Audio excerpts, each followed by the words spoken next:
Hello friends, welcome to my YouTube channel innovate for you. आज इस video में मैं आपके लिए डेमोक्रेटिक पॉलिटिक्स के चैप्टर नंबर 7 यानी आउटकम्स ऑफ डेमोक्रेसी पर वीडियो बना करके लेके आया हूँ। इस वीडियो को आप लास्ट तक देखना। यदि आपको अच्छी लगे तो इसे लाइक कर देना और मेरे चैनल को सब्सक्राइब कर लेना, ताकि जब भी मैं कोई नई वीडियो डालूँ तो आप उसको ईजिली देख सकें। चलिए स्टार्ट करते हैं। देखिएगा, सबसे पहले मैंने ये एक NCERT की बुक का एक पेज यहाँ पर आपके लिए लगाया है, ताकि आप ये देख सकें कि सर जो क्वेश्चंस लेके आ रहे हैं हमारे लिए वो कहाँ से आ जाते हैं, कैसे बना रहे हैं सर। तो देखते हैं, ऊपर लिखा है accountable, responsive and legitimate government. क्या है इसका मतलब, कैसे क्वेश्चन बन गया इससे।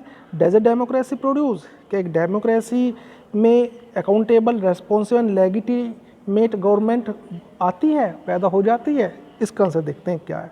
Democracy produce an accountable, responsive and legitimate government as number 1, people have a right to choose their rulers and have control over the rulers. यानी पीपल यानी जो लोग होते हैं उनको अपने शासकों को चुनने का अधिकार होता है, और साथ में उन शासकों पर लोगों का कंट्रोल भी होता है। अब इसको समझिएगा आप ज़रा ध्यान से।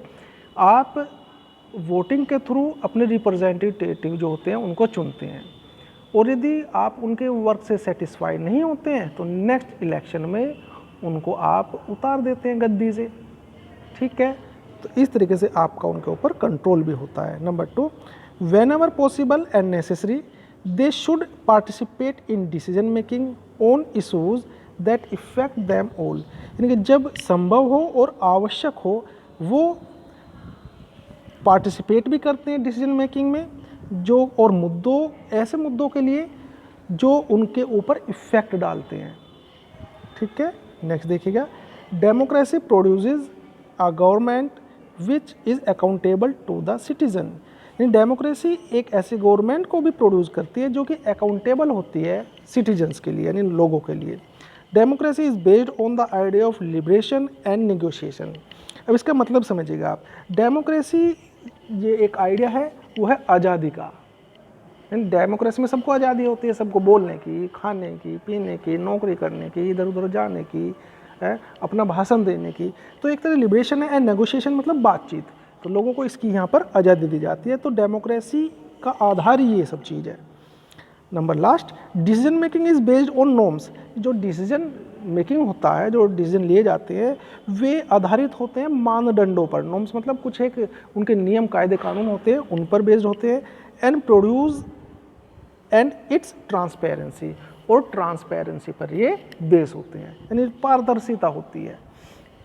तो देखिएगा आप, फर्स्ट पेज से हमने इस तरीके से क्वेश्चन बनाए, इसमें और क्वेश्चन बन सकते हैं। देखते हैं नेक्स्ट, देखिएगा जरा ध्यान से। Yes, does a democracy produce an accountable government. क्या डेमोक्रेसी से एक अकाउंटेबल गवर्नमेंट बन सकती है?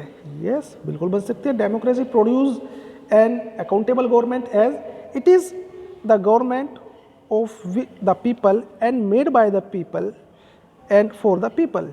देखिएगा, जवाबदेही क्यों है, अकाउंटेबल क्यों होती है, जिम्मेदार सरकार क्यों है? क्योंकि लोगों द्वारा चुनी गई है, लोगों द्वारा बनाई गई है और लोगों के लिए है, तो इसलिए जो अकाउंटेबल है। Number 2, the representatives elected by the people are responsible to them. यानी कि जो रिप्रेजेंटेटिव जो कि लोगों द्वारा चुने गए हैं वो उनके लिए रेस्पॉन्सिबल हैं, उनको अपने काम का के लिए वो जवाब देंगे कि हाँ जी हमने ये काम इस तरीके से किया है, आपके लिए इतना काम किया आपके एरिया में, क्योंकि जनता के हाथ में बहुत पावर होती है। If the people are not happy, यदि लोग हैप्पी नहीं होते हैं विद द गवर्नमेंट, सरकार से, they can change the leaders in coming election. वो कमिंग इलेक्शन में, यानी जो आने वाले इलेक्शन होते हैं, क्या करते हैं, लीडर्स को बदल देते हैं। बिल्कुल अभी थोड़ी देर पहले मैंने आपको ये बताया था, यहाँ तक आपको समझ में आ गया होगा। नेक्स्ट देखिएगा क्या है इसमें। Democratic government is legitimate government support the statement with arguments. यानी कि क्या क्वेश्चन ये है, क्या डेमोक्रेटिक गवर्नमेंट जो होती है एक वैध गवर्नमेंट होती है? इसके सपोर्ट में आपको आर्गूमेंट देना है। या फिर why democratic government known as legitimate government. ये देखिएगा, इस तरीके से जो दो क्वेश्चन इसमें से बनते थे वो मैंने आपके लिए बना दिए answer. A democratic government is called legitimate government because number 1, it is people's own government, क्योंकि लोगों की खुद की अपनी सरकार होती है। अपनी सरकार इसलिए होती है क्योंकि हम अपने रिप्रेजेंटेटिव चुनते हैं। हम चाहते हैं कि हमारे ऊपर जो शासन करे वो हमारे द्वारा चुने गए लोग ही करें, हमारे द्वारा चुने गए नेता यानी रिप्रेजेंटेटिव करें। Number 2, it may be slow, ये स्लो हो सकता है, लेस इफिशिएंट, कम कार्यकुशल हो सकता है, and not very responsive and clean, और इसमें भ्रष्टाचार भी हो सकता है और कम रेस्पॉन्सिव भी हो सकता है, but it is people's government, लेकिन ये क्या है, लोगों की सरकार होती है। अब इसको समझिएगा आप, देखिएगा जो हमने रिप्रेजेंटेटिव चुने हैं, यदि वो किसी कारण काम नहीं करते हैं, ठीक से काम नहीं हो रहे हैं, भ्रष्टाचार हो रहा है, तो उसके लिए जिम्मेदार हम खुद हैं। तो डेमोक्रेसी में हम शामिल हैं, हमने तो लोगों को चुना है, तो इसलिए हम इसके लिए जिम्मेदार हैं, हम उसको किसी और के ऊपर दोष नहीं डाल सकते उसके लिए। इसलिए जब भी वोटिंग करने के लिए जाए तो ऐसे कैंडिडेट को हमें चुनना चाहिए जो कि ईमानदार हो और लोगों के लिए काम करने के लिए ही पॉलिटिक्स है उसमें वो आया हुआ हो। ऐसे व्यक्ति को हमें चुनना चाहिए, ऐसे को नहीं चुनना चाहिए जो कि करप्टेड हो। Number 3, there is an overwhelming support, यानी कि इसके लिए एक बहुत बड़े रूप में समर्थन होता है for the idea of democracy all over the world. पूरे संसार में डेमोक्रेसी के लिए बहुत बड़े स्तर पर सपोर्ट किया जाता है। Number 4, people wish to be ruled by representative elected by them, ये मैं आपको बता चुका हूँ। खुद लोगों की ये इच्छा होती है कि उनके ऊपर जो शासन करे उनके द्वारा चुने गए रिप्रेजेंटेटिव ही करें।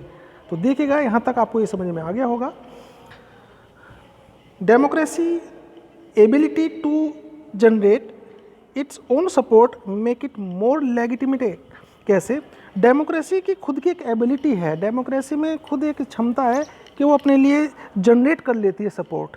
तो ये इसके लिए एक और इसका वैध होने का कारण है। अब अपने लिए सपोर्ट कैसे क्रिएट कर लेती है ये ज़रा ध्यान से सुनेंगे आप।